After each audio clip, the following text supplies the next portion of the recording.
Assalamualaikum warahmatullahi wabarakatuh. Kembali lagi kawan-kawan di match day kedua partai final Earthing Master antara Temur Radjabov versus Levon Aronian. Pastinya kawan-kawan sebagian sudah tahu siapa juaranya tadi malam. Saya ucapkan selamat untuk Temur Radjabov yang menjuarai turnamen Earthing Master ini dan mendapatkan hadiah sebesar $60.000. Silakan kawan-kawan sendiri kurskan ke dalam rupiah kawan-kawan jika ingin mengetahui besaran hadiah ini dalam bentuk rupiah. Yang pasti tadi malam Radjabov kembali menunjukkan keakuratan permainannya melawan Levon Aronian.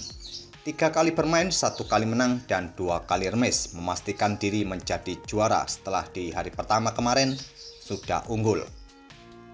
Partai yang kita ulas ini adalah game yang kedua pada match day yang kedua tadi malam kawan-kawan.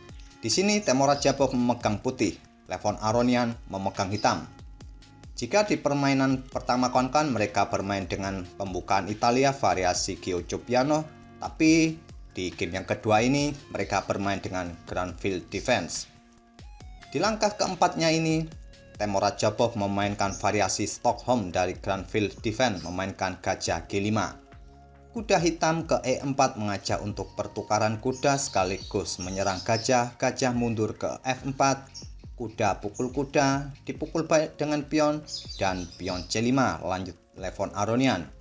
Ingin menantang pion pusat hitam, tantangan tidak diterima, memainkan pion E3 untuk menyokong pion pusatnya di petak D4.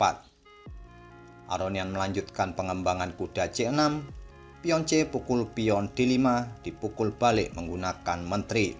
Menteri mengincar pion G2 agar gajah petak terang ini kan untuk sementara tidak akan berani untuk meninggalkan kandangnya.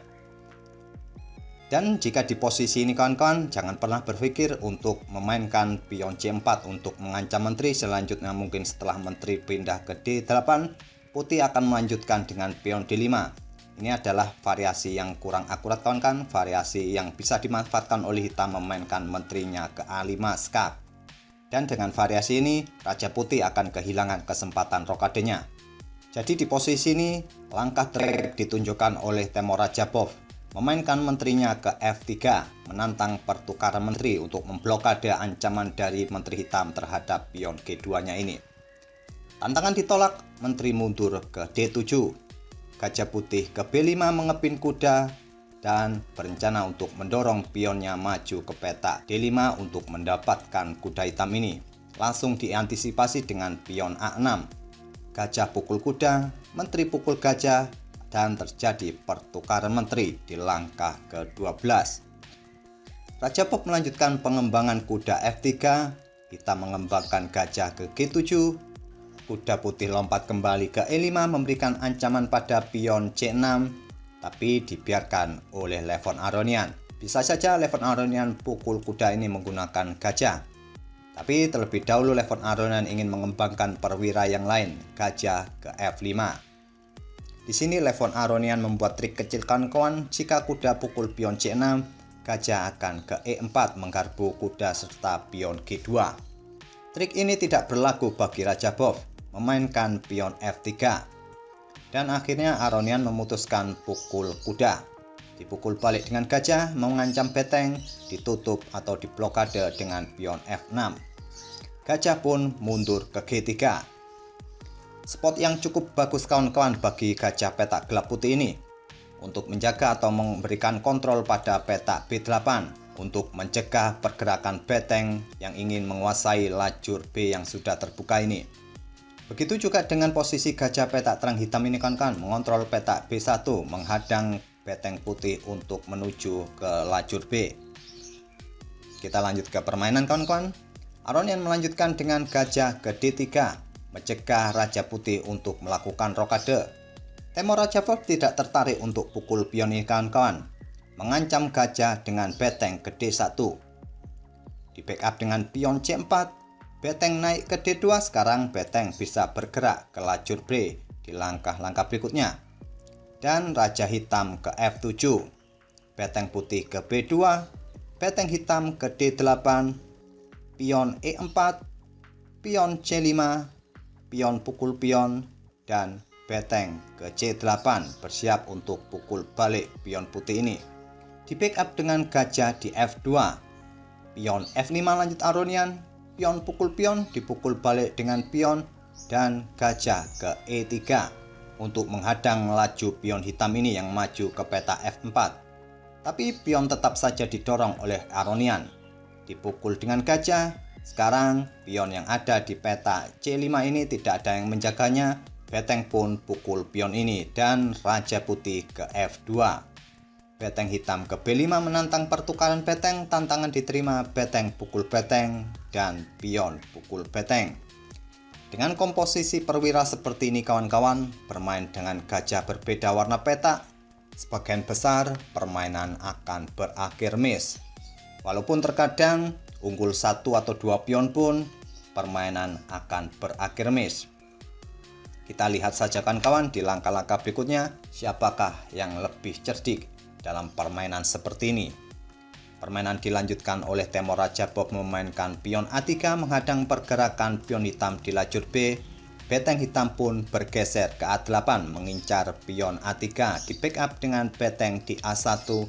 Beteng naik ke A6 yang mungkin saja akan kembali bergeser ke peta E6 kemudian memberikan ancaman skak di peta E2.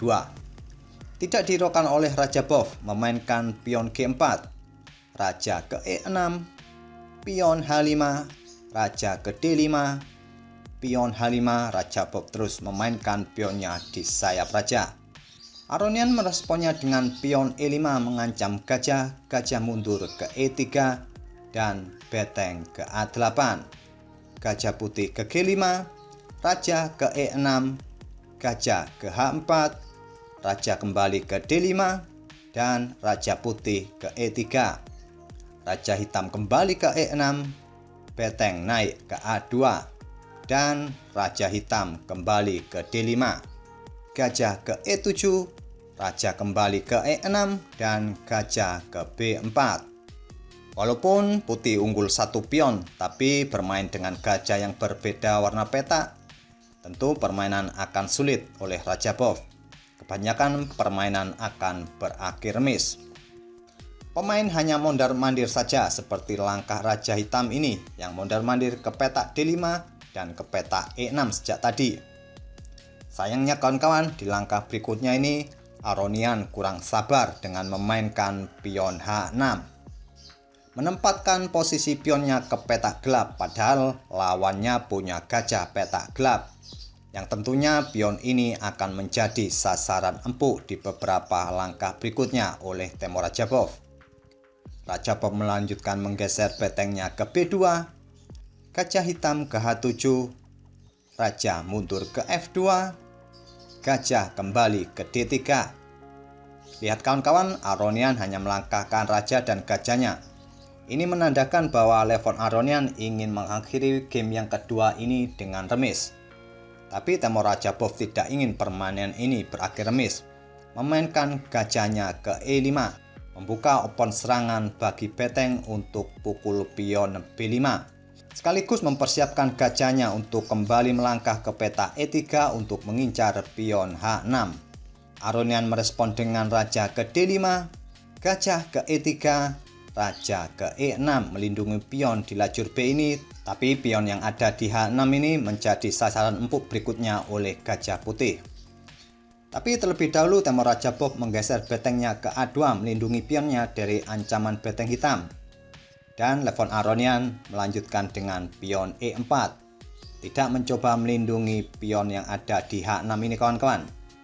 Karena apabila hitam melanjutkan atau melindungi pionnya yang ada di H6 dengan beteng H8, putih akan melanjutkan dengan memainkan pion A4 untuk membuka lajur A bagi betengnya. Setelah pion pukul pion dipukul balik dengan beteng, dan lihatlah kawan-kawan bagaimana opsi bagi beteng putih di langkah berikutnya ini. Dengan variasi ini dipastikan putih akan menang.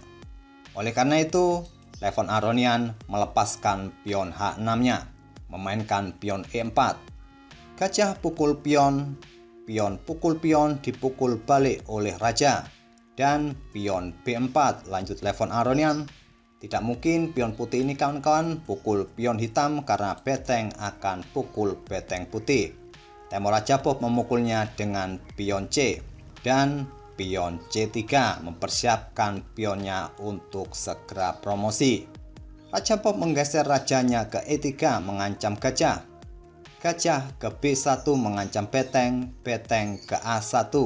Tetap memposisikan betengnya untuk melindungi pion, sekaligus memberikan ancaman balik pada gajah hitam di backup dengan pion C2. Lihatlah kawan-kawan, sebentar lagi pion hitam ini akan segera promosi. Tapi simpel, raja bergeser ke F3 membuka diagonal peta gelap bagi gajahnya untuk membackup atau mengontrol peta C1. Permainan dilanjutkan oleh Aronian memainkan rajanya ke B5. Pion A4 skak, raja pukul pion, pion maju ke A5, beteng naik ke A6, menghentikan laju pion sekaligus mengancam gajah. Gajah mundur ke C1 dan beteng ke F6 skak, raja ke G2, beteng ke D6, pion A6 lanjut tempo Rajabov, beteng ke D1 bersiap pukul gajah, gajah naik ke E3, beteng ke D3 kembali mengejar gajah, gajah kembali ke C1, beteng kembali ke D1. Tempo Rajabov tidak ingin mengulangi langkahnya agar tidak terjadi repetition move. Rajabov melangkahkan gajahnya ke H6, beteng kembali mengejar gajah. Dan pion A7 lanjut Rajabov, mengikhlaskan gajahnya dipukul beteng, tapi pion pun promosi menteri. Begitu juga dengan Levon Aronian kawan-kawan, sekarang juga mempunyai menteri. Tapi setelah beteng pukul gajah skak di langkah ke-62 ini kawan-kawan, Levon Aronian menyerah. Inilah langkah kemenangan dari Temur Rajabov. Memaksa menteri hitam mau tidak mau harus pukul beteng, dan putih akan melanjutkan dengan menteri ke B7 skak. Setelah raja bergeser, menteri pukul menteri. Oleh karena itu, di posisi seperti ini kawan-kawan, saat beteng pukul gajah skak, Levon Aronian menyerah. Itulah kawan-kawan buah kesabaran dari Temur Rajabov memetik kemenangan di langkah ke-62. Yang biasanya secara teori bermain dengan gajah yang berbeda warna peta kawan-kawan akan menghasilkan permainan remis. Tapi dengan kesabaran Temur Rajabov memetik kemenangan. Saya ucapkan selamat untuk Temur Rajabov yang menjuarai turnamen Earthing Master ini. Dan sampai bertemu lagi kawan-kawan di seri-seri turnamen catur internasional berikutnya. Wassalamualaikum warahmatullahi wabarakatuh.